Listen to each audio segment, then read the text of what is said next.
est-ce qu'on peut vraiment utiliser Gaia tout au long d'une mission d'audit interne? Pas juste pour poser une question de temps en temps, pas juste pour reformuler un paragraphe, mais vraiment depuis le cadrage de la mission jusqu'à la restitution finale. C'est une question intéressante, parce qu'on entend souvent deux réactions assez opposées. D'un côté, certains se disent « avec l'IA, on va pouvoir tout automatiser », et de l'autre, certains se disent plutôt « non, sur une mission d'audit, c'est trop sensible, trop contextuel, trop professionnel pour être vraiment utile ». Alors en réalité, la réponse est plutôt entre les deux. Oui, Gaia peut vous accompagner à plusieurs étapes d'une mission d'audit, mais non, Gaia ne remplacera pas votre jugement professionnel, votre connaissance du terrain, votre capacité à questionner, à arbitrer, à analyser et à conclure.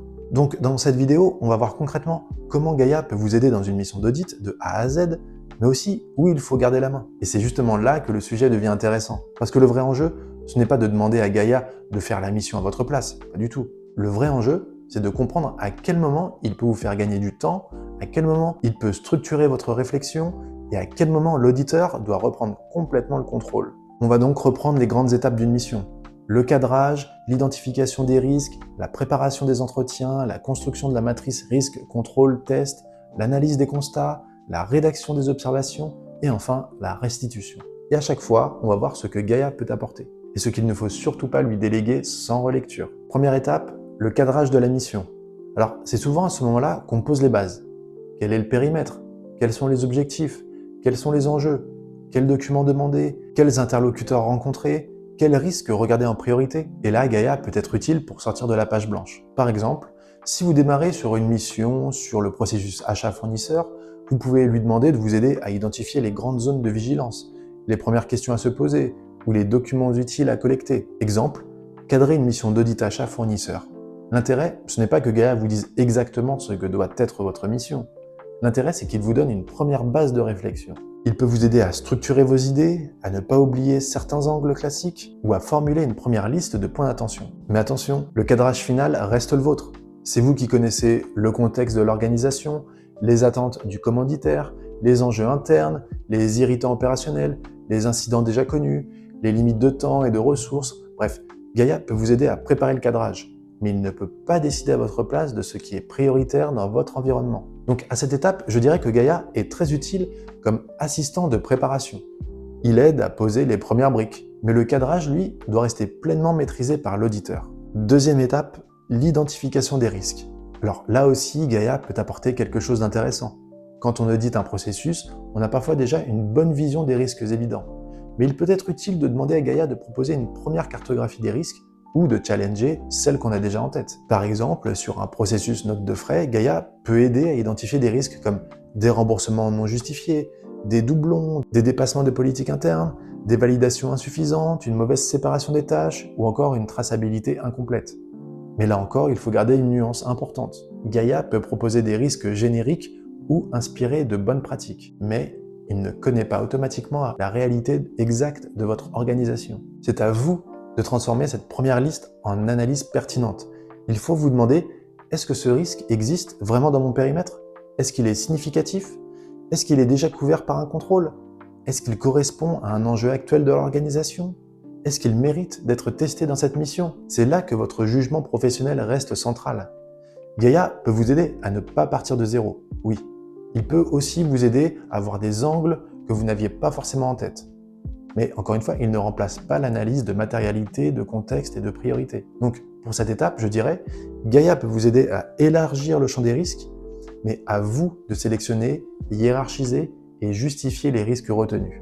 Troisième étape, la préparation des entretiens. Et là, très clairement, Gaia peut vous faire gagner du temps. Parce qu'avant un entretien, on a souvent besoin de préparer les thèmes à aborder, les questions principales, les relances possibles, les documents à demander, les points à clarifier, par exemple.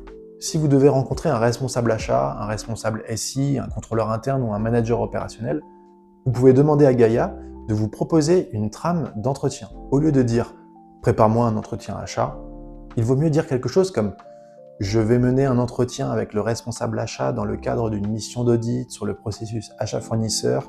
Peux-tu me proposer une trame de questions classée par thème, organisation, contrôle, outils, incidents, indicateurs et points de vigilance ?» Là, Gaia va vous proposer quelque chose de beaucoup plus exploitable. Mais attention, une trame générée par Gaia ne doit pas devenir un questionnaire automatique.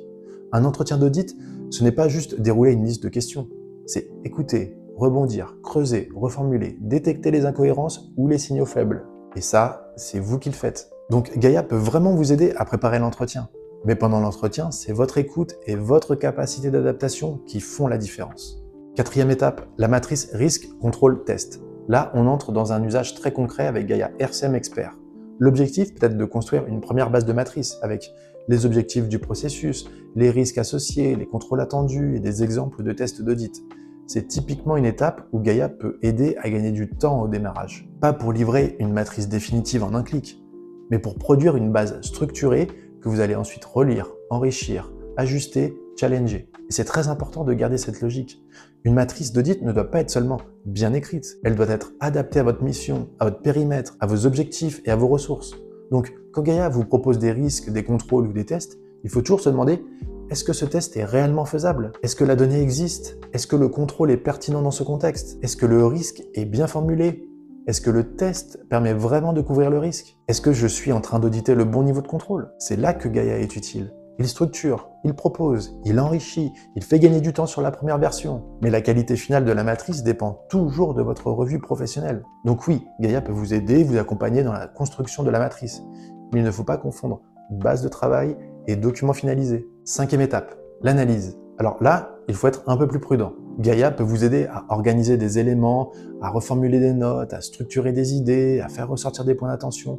Mais il ne faut pas lui déléguer l'analyse comme si c'était une validation automatique. Par exemple, si vous avez des notes issues d'entretien, des constats récurrents ou des éléments de test, Gaïa peut vous aider à les regrouper par thème. Il peut vous aider à distinguer les faits observés, les causes possibles, les risques associés, les points à clarifier, les questions complémentaires à poser. Et ça, c'est utile parce que ça aide à remettre de l'ordre dans la matière. Mais l'interprétation finale doit rester très rigoureuse. Parce qu'un audit, un constat ne repose pas seulement sur une impression ou une synthèse.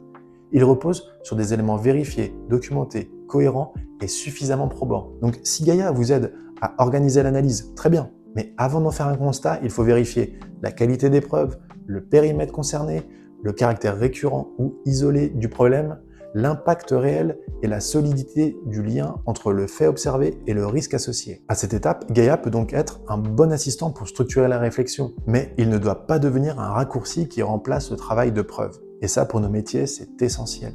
Sixième étape, la rédaction des observations d'audit. Là, Gaïa Observation peut être particulièrement utile. Parce que rédiger une bonne observation, ce n'est pas toujours simple.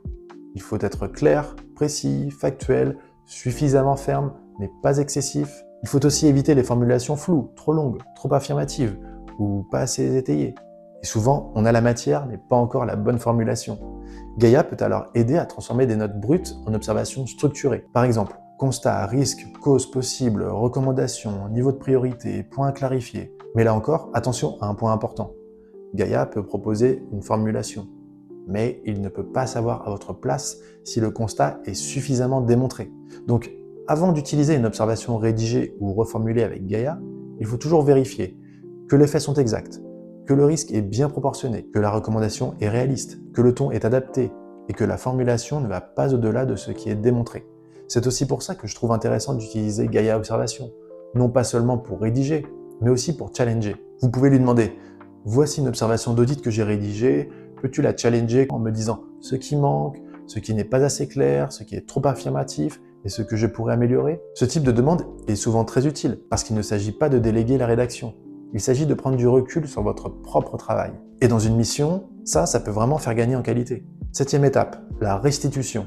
Alors, à la fin d'une mission, il faut souvent produire ou améliorer plusieurs livrables. Un support de restitution, un executive summary, une synthèse pour un comité, un plan d'action, parfois même une communication plus pédagogique. Et là, Gaïa Writer peut vous aider à structurer ou reformuler des contenus. Par exemple, vous pouvez lui demander de transformer des notes brutes en synthèse claire, ou de reformuler un texte trop dense pour un support PowerPoint.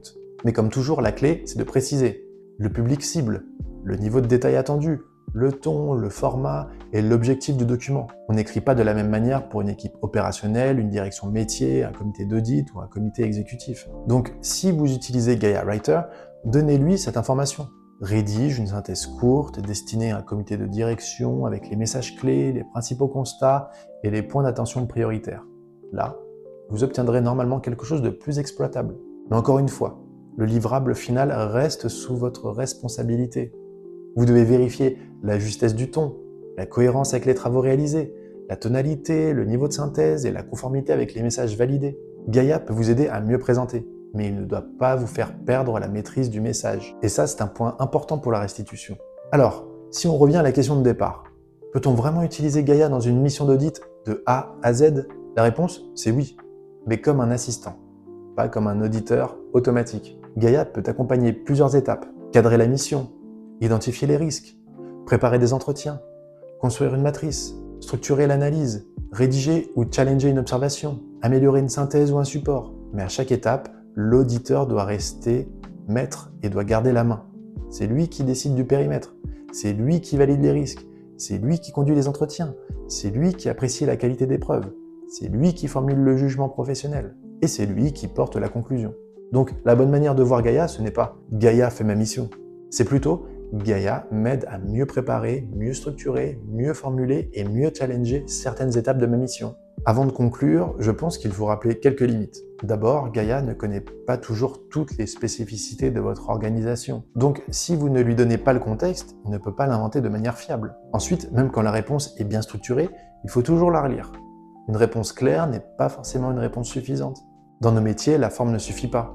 Il faut aussi la preuve, la cohérence, la traçabilité et le jugement professionnel. Donc, pour résumer simplement, oui, Gaïa peut vous accompagner tout au long d'une mission d'audit, mais non, il ne remplace pas l'auditeur. Il peut vous aider à gagner du temps, à structurer vos travaux, à préparer vos échanges, à enrichir vos matrices, à formuler vos observations et à améliorer vos livrables. Mais la responsabilité de l'analyse, de la validation et de la conclusion reste toujours entre vos mains. Et c'est probablement comme ça qu'il faut aborder Gaïa. Non pas comme un outil qui ferait le travail à votre place, bien sûr que non, mais comme un assistant métier, capable de vous accompagner dans plusieurs moments clés de la mission. Et vous, à quelle étape d'une mission d'audit utilisez-vous le plus Gaïa aujourd'hui? Plutôt cadrage, ou dans la préparation des entretiens, pour les observations, pour les matrices ou pour les livrables? Dites-le nous dans les commentaires, sous la vidéo, ça nous intéresse vraiment, et n'hésitez surtout pas à vous abonner à la chaîne si ce n'est pas déjà fait, et à activer la petite cloche. Merci beaucoup, et à très bientôt pour une prochaine vidéo.